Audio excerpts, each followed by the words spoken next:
Olá, pessoal! Hoje nós vamos tratar do tema da desconsideração da personalidade jurídica da pessoa jurídica.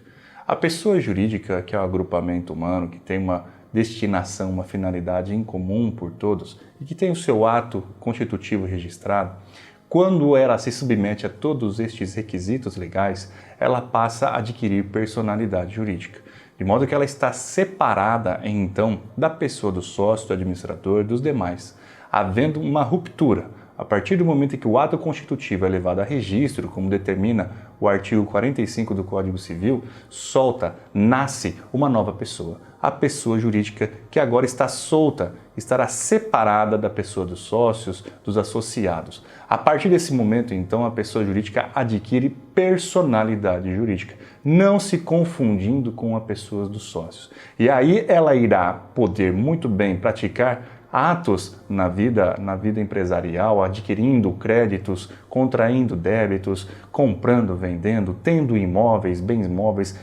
montando todo o seu arcabouço patrimonial. E ela será a titular de todos esses direitos, de todas essas obrigações. E perceba que isto não se confundirá com a pessoa do sócio.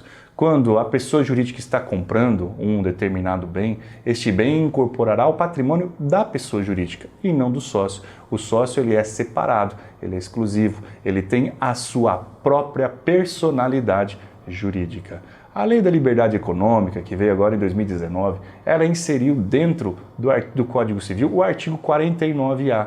Artigo este que só veio nada mais nada menos do que deixar expresso aquilo que há muito a doutrina já dizia, que é o papel da pessoa jurídica. A pessoa jurídica ela desempenha uma atividade lícita, ela assim promoverá uma função social dentro da sociedade de imensa importância, pois ela vai gerar imposto, ela vai gerar renda, ela vai gerar emprego.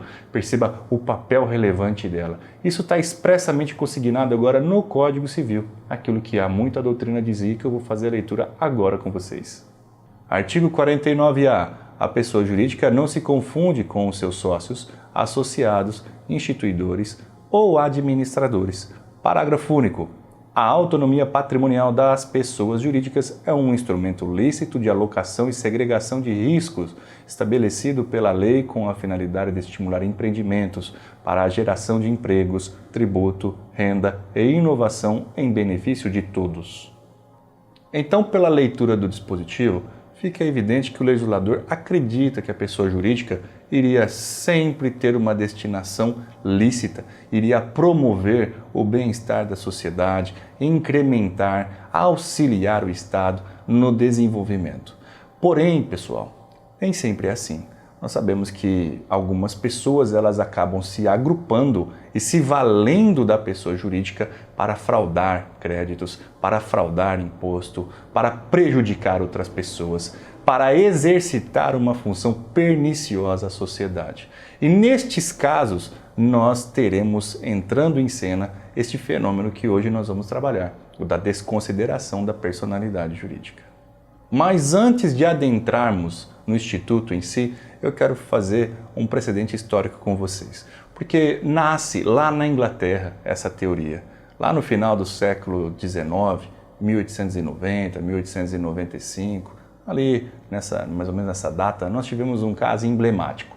Um sujeito chamado Salomon, ele prestava serviços ao governo britânico.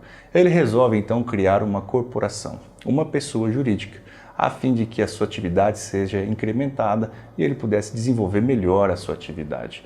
Então ele pega e reúne sua família, seus 5 filhos e também a sua esposa e acabam solidificando uma pessoa jurídica, porque naquele tempo necessitava-se de pelo menos 7 pessoas para montar uma pessoa jurídica. E aí ele injeta patrimônio nessa pessoa jurídica. Ele, pessoa física, injeta patrimônio nessa pessoa jurídica para que ela inicie as suas atividades. Só que quando ele injeta, ele o faz por meio de um empréstimo. E quando ele faz este empréstimo, a pessoa jurídica que ali está nascendo se torna devedora dele mesmo. Percebam que neste ato do empréstimo, em que ele se torna o credor da pessoa jurídica, esta dívida ela é tida como uma dívida preferencial à época. Pois é, ele empresta a grana, A pessoa jurídica se torna devedora, mas o papel que eles assinam para consubstanciar e consolidar este empréstimo faz com que este crédito que ele possui seja um crédito privilegiado. Pessoal, esta corporação agora funcionando, ela começa a exercer suas atividades. Porém, ela vai mal das pernas, porque o governo britânico passa a adquirir os insumos que outrora ele comprava da Salomon Companhia, né, uma Salomon Corporação, ele passa a comprar de terceiros, de outras pessoas. E a corporação de Salomon acaba vindo abaixo. Aquele pensamento, aquela projeção que ele tinha, que ele fazia, acaba não dando certo e fica no prejuízo. A empresa, meus caros, ela vem à ruína e ela é processada por vários fornecedores, por outros credores. E os credores, eles ingressaram com ações e foram para cima da Salomon Company. E quando eles ingressam com estas ações e vão buscar o patrimônio dessa pessoa jurídica, esse patrimônio ele já estava esvaziado, porque havia um credor com um crédito privilegiado que já tinha feito a cobrança antes de todo mundo. Consequência? Resultado? Ninguém pegou nada, porque toda a grana que estava lá na corporação foi passada para a pessoa física de Salomon. Salomon deu um tomé, né? Deu um chapéu em todo mundo e ninguém conseguiu receber, foi nada. Os demais credores, pessoal, acabou ingressando com ação judicial e em primeiro grau eles até levaram a melhor. A juíza do caso, que inovou a época, ela foi muito valente e disse que Salomon estava se valendo da boa fé das pessoas, enganando, ludibriando, isso não era justo. E eles conseguiram, portanto, esses credores, a vitória. Mas Salomon foi apelando, levou a corte de apelação até chegar na Casa dos Lordes, na Inglaterra. E lá nesta Corte Suprema da Inglaterra se chegou ao seguinte parecer, de que não cabia ao judiciário inovar, criar uma regra, não, que o judiciário estava adstrito ao que estava escrito na lei. E na lei não havia possibilidade alguma de desconsiderar a personalidade da pessoa jurídica e atacar o patrimônio de uma pessoa natural. Não tinha como ir no faro do dinheiro, né? Não tinha como ir atrás daquele capital que estava agora com Salomon. E todos os credores, nesse caso narrado, acabaram não tendo êxito, não tiveram sucesso e ficaram no prejuízo. Percebam então que aí é o nascedor, neste caso emblemático, mundialmente conhecido, Salomon versus Salomon Company, neste caso que é um divisor de águas no planeta, passamos então a questionar se era de fato necessário ou não desconsiderar, se tinha que estar ou não previsto em lei e se podia ou não a pessoa natural ter essa confusão junto com a pessoa jurídica. Viram? Então, esse é o nascedor do fenômeno que hoje está colocado no nosso ordenamento jurídico, seja no Código de Defesa do Consumidor, no Código Civil, no CTN, hoje é pacificado aqui no século XXI. O fenômeno da desconsideração da personalidade jurídica da pessoa jurídica. E quando esse fenômeno ocorre? É o que nós vamos agora aprender. Pessoal, por essa narrativa histórica, eu acho que já ficou claro para você qual é a essência da desconsideração da personalidade jurídica. É quando o sócio, então, ele vai se valer da pessoa jurídica e ele vai utilizar esta personalidade da pessoa jurídica de modo abusivo, fraudulento, ele vai enganar terceiros. Pois é, ele adquire patrimônio para si, quando esse patrimônio deveria ser da pessoa jurídica.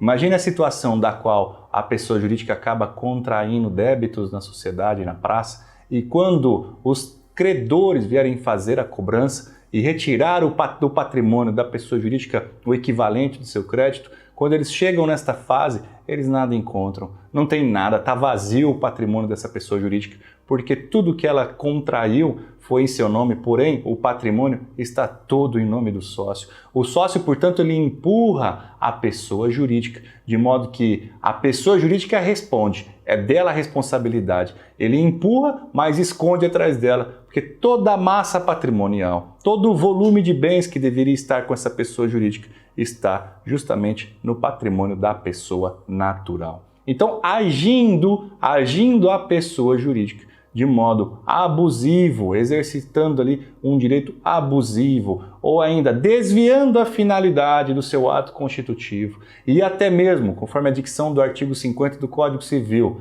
tendo a confusão patrimonial, não se dá para identificar direito de quem que é o patrimônio. A pessoa jurídica, ela paga as contas do sócio, o sócio paga as contas da pessoa jurídica, há uma confusão, o sócio ele usa os bens da pessoa jurídica, a pessoa jurídica usa os bens do sócio. Veja, nestes casos em que nós temos a confusão patrimonial, nós falaremos em um exercício fraudulento, o que autorizará os credores a pedirem ao juiz e também ao Ministério Público, quando cabe a ele intervir no processo, eles poderão requerer ao juiz a desconsideração da personalidade jurídica da pessoa jurídica. Uma dica importante aqui, uma observação relevante, é que não é de ofício. O juiz, em hipótese alguma, está autorizado a agir de ofício. Ele não pode, de ofício, enxergar que o crédito ali está latente, está clamando para ser satisfeito. Ele não pode, mesmo que ele perceba que o patrimônio está com o sócio, ele tem que ficar bico fechado, boca calada. Compete apenas à parte e ao Ministério Público quando cabe a ele intervir no processo. Somente nestas hipóteses é que eles poderão requerer a desconsideração. Eu vou fazer a leitura do artigo 50 com vocês a fim de elucidar melhor a ideia da desconsideração da personalidade jurídica. Olha na tela aí. Artigo 50. Em caso de abuso da personalidade jurídica, caracterizado pelo desvio de finalidade ou pela confusão patrimonial, pode o juiz, a requerimento da parte ou do Ministério Público, quando lhe couber intervir no processo, desconsiderá-la para que os efeitos de certas e determinadas relações de obrigações sejam estendidos aos bens particulares de administradores ou de sócios da pessoa jurídica beneficiados direta ou indiretamente pelo abuso. Continuando, vamos no parágrafo 1º, que fala assim: para os fins do disposto neste artigo, desvio de finalidade é a utilização da pessoa jurídica com o propósito de lesar credores e para a prática de atos ilícitos de qualquer natureza. Parágrafo 2º. Entende-se por confusão patrimonial a ausência de separação de fato entre os patrimônios caracterizada por 1. Cumprimento repetitivo pela sociedade de obrigações do sócio ou do administrador ou vice-versa. 2. Transferência de ativos ou de passivos, sem efetivas contraprestações, exceto os de valor proporcionalmente insignificante. 3. Outros atos de descumprimento da autonomia patrimonial. O parágrafo 3º diz assim: o disposto no caput nos parágrafos 1º e 2º deste artigo também se aplica à extensão das obrigações de sócios ou de administradores à pessoa jurídica. Aqui é a desconsideração inversa que nós vamos falar logo mais. Parágrafo 4º.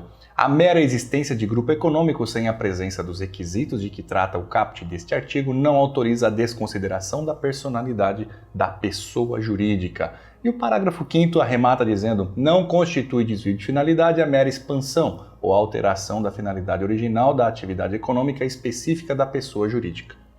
Então, pessoal, pela leitura do dispositivo, fica evidente que a desconsideração da personalidade se terá quando houver o abuso da personalidade jurídica da PJ ou ainda o desvio da finalidade e também a confusão patrimonial. Como dito pelo professor Fábio Ulloa Coelho, haverá aqui episodicamente a ruptura desta personalidade jurídica. Desconsidera momentaneamente a personalidade jurídica a fim de atacar a pessoa dos sócios. Pessoal, aqui falando de abuso do direito, imagine só uma seguinte situação.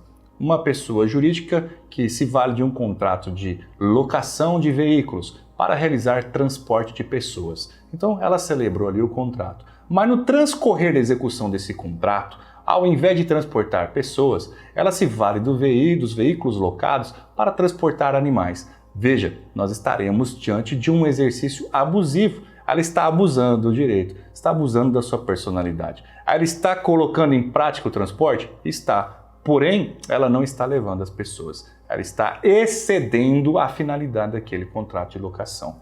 Nós podemos aqui também salientar, no que trata da confusão patrimonial, embora o dispositivo é claro nisso, que nós teremos a confusão patrimonial quando não se consegue identificar se o patrimônio utilizado pela pessoa jurídica é dela ou então do sócio e assim vice-versa.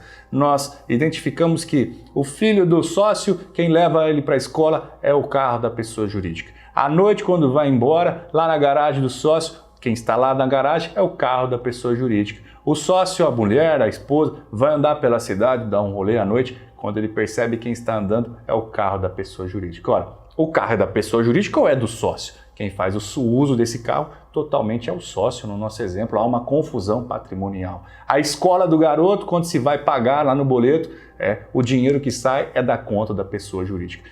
Percebam então a confusão patrimonial. Quando nós temos essa confusão patrimonial, também será possível a desconsideração da personalidade, a fim de que credores não tenham o seu crédito totalmente insatisfeito. E por fim aqui ainda já falamos do abuso, já falamos da confusão, também falta falar do desvio da finalidade. É quando a pessoa jurídica ela vai além daquilo que é colocado no seu ato constitutivo. Ela desvia a finalidade de modo a fraudar também créditos que eventualmente venham a ser suplicados pelos credores. Pessoal, pela leitura do artigo 50, com a vinda da Lei da Liberdade Econômica, acho que vocês perceberam que é um rol muito fechadinho. É de grande trabalho numa relação encampada pelo direito civil a desconsideração da personalidade jurídica. Por isso que aqui a doutrina diz que é aplicada, é encampado pelo Código Civil, a majoritária doutrina, a teoria maior. A teoria maior porque ela dá mais trabalho. Lembre-se desse macete, dá mais trabalho, por isso a teoria é maior. Simples fato do credor não conseguir receber ou das atividades da pessoa jurídica estiverem encerrado, isso não vai ser motivação para a desconsideração. Não, a desconsideração da personalidade nas relações civis precisam estar colocadas dentro de um destes incisos, dentro de um destes requisitos, ou é o abuso da personalidade, o desvio da finalidade, ou então a confusão patrimonial. Somente nestas três hipóteses é que se falará na desconsideração da personalidade jurídica dentro das relações civis. Então veja, há muito trabalho, você tem que reunir um lastro probatório significativo, relevante para o juiz vir a desconsiderar. Não é fácil desconsiderar, meus caros, em âmbito judicial, a personalidade jurídica de uma PJ e uma relação civil. Por isso nós falamos aqui, como um lembrete para vocês, que houve a adoção da teoria maior pelo Código Civil. Mas se nós temos uma teoria maior, é porque nós temos uma teoria menor. E a teoria menor também é adotada pelo ordenamento jurídico brasileiro. Veja lá no artigo 28 do Código de Defesa do Consumidor. E ela está encampada pelo CDC, meus caros. E por ser menor, é porque é muito menor o trabalho, é menos laboroso, não tem tanto requisito. Não, dá menos trampo. Você consegue desconsiderar a personalidade de uma pessoa jurídica de modo mais tranquilo. Por isso, teoria menor. Eu quero ler com vocês o artigo 28 do Código de Defesa do Consumidor para você, de fato, poder perceber e memorizar essa situação. Olha na tela aí.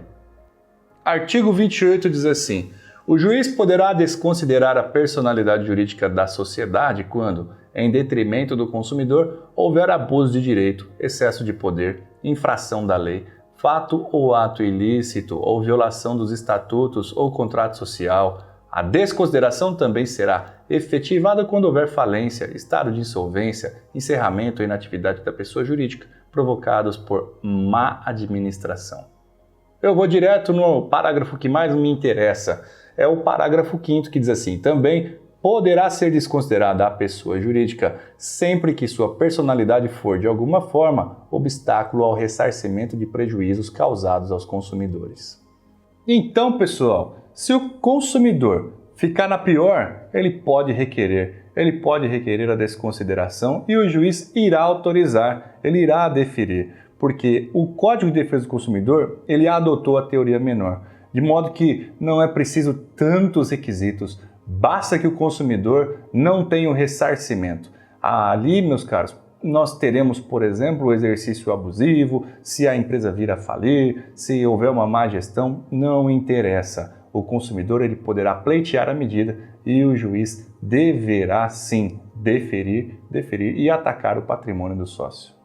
Então veja, pessoal, uma vez pleiteada a medida e deferida pelo juiz, tira-se o véu, expressão que a doutrina ama, tira-se o véu da pessoa jurídica. E quando você tira o véu, você percebe que lá embaixo quem é que está? A figura do sócio. O sócio com todo o seu patrimônio, com a massa patrimonial volumosa, enquanto a pessoa jurídica está em uma situação de penúria. Aí você tira este véu, você afasta a personalidade jurídica da PJ, ataca o patrimônio do sócio, pega lá os bens necessários para que o crédito seja satisfeito e então retorna a personalidade jurídica dessa pessoa jurídica, ela continua as suas atividades e pronto, o crédito está satisfeito, desde que os requisitos aqui trabalhados estejam todos presentes conforme já dito.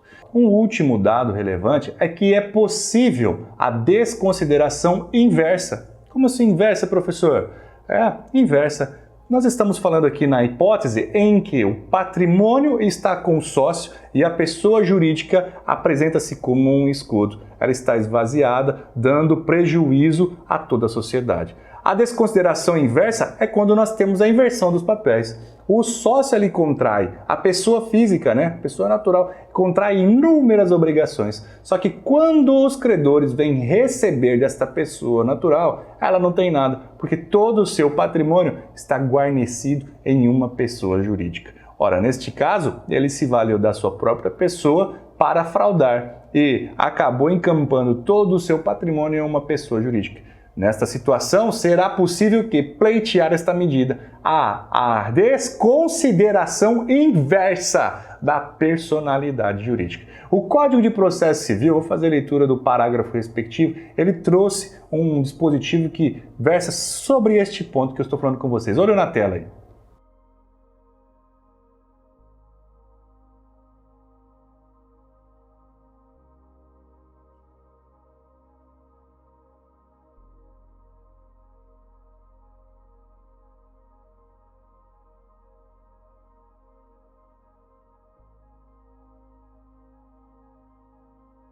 Exemplo corriqueiro disso ocorre nas relações de família. O sujeito está antevendo um divórcio, ele começa a contrair patrimônio, a contrair créditos, porém, ao invés de colocar no seu nome, porque aí no eventual partilha no divórcio deverá ser fragmentado entre ele e a sua esposa, ele joga tudo numa pessoa jurídica. Ora, neste caso será possível o pedido de desconsideração inversa. Você não pode confundir a desconsideração, que é temporária, episódica, com a despersonificação. A desconsideração, episodicamente, se tira a personalidade da pessoa jurídica a fim de que o crédito seja satisfeito. A despersonificação não. O próprio nome já diz, Você tira a personalidade jurídica e extingue. Isso acontece muito no âmbito tributário, pessoal. Haverá um encerramento das atividades, porque essa pessoa jurídica, ela simplesmente fadará ao fracasso. Então não se esqueça, uma vez preenchidos os requisitos, caberá à parte ou ao Ministério Público, quando couber intervir, eles irão fazer o requerimento. O juiz vai apreciar, o fundamento desse requerimento será a teoria maior ou a teoria menor, e ainda o juiz ouvirá a parte contrária, porque tem que ter aqui o efetivo contraditório. Nós estamos num Estado democrático de direito, o princípio do devido processo legal, ele rege as nossas relações processuais, de modo que será conferido, então, à pessoa do sócio o direito ao contraditório, ele poderá oferecer essa contestação. O juiz resolverá por uma decisão e desta decisão cabendo recurso de agravo de instrumento para o tribunal respectivo, a fim de que o tribunal possa reexaminar e decidir se é caso de manter ou não aquele fenômeno da desconsideração. E para arrematarmos, nós não podemos esquecer que este fenômeno da desconsideração não se confunde com a extinção. A extinção ela pode ser dada de modo convencional, quando as partes resolvem dissolver uma pessoa jurídica. Pode ser também extinção administrativa, quando um ente público provoca esta extinção. Pense você, o IBAMA ou qualquer outro ente público promoverá esta extinção. Aí nós falaremos de uma extinção administrativa. E por ordem do juiz, uma falência, por exemplo, por ordem do juiz, a pessoa jurídica também poderá ser extinta. Em todo caso, pessoal, havendo patrimônio, este será partilhado pelos sócios. Saiu um pouquinho, né? Eu sei que no final saiu um pouquinho do tema da desconsideração, mas é só para você não, em hipótese alguma, não confundir a desconsideração com estes fenômenos. Então é isso, pessoal, que eu tinha a falar com vocês sobre a desconsideração da personalidade jurídica de uma PJ. Eu espero que você tenha gostado desse vídeo. Se você tem algum comentário, uma sugestão, alguma crítica, alguma dúvida, deixa aí embaixo, faça o seu comentário, não esqueça de dar o seu like. E se você ainda não é inscrito no canal, se inscreva e ative as notificações para ser avisado de toda postagem nova que eu faço aqui no nosso canal. Até mais então, nos vemos na próxima aula.